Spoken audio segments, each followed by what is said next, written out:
Welcome to the Rim Brake Rodeo. We hope this video helps.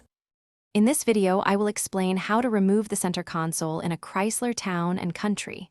First, gather your tools, including a trim removal tool and a Phillips head screwdriver. Make sure your vehicle is turned off and the parking brake is set for safety. Empty all storage compartments within the console to prepare for removal. This initial preparation makes the entire process much smoother. Next, you'll need to disconnect any electrical connectors. These are usually found underneath the console or within its compartments. Use a plastic trim removal tool to gently pry up the side panels of the console. Be careful not to scratch any surfaces. Once the trim is loose, you can access the hidden retaining screws. Now, it's time to remove the main fasteners. Look for screws and bolts that secure the console to the vehicle's floor. Many are often hidden within the storage bins or under the carpet and floor mats.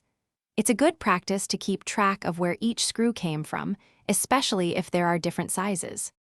With all fasteners and electrical connections removed, you can now gently lift the console.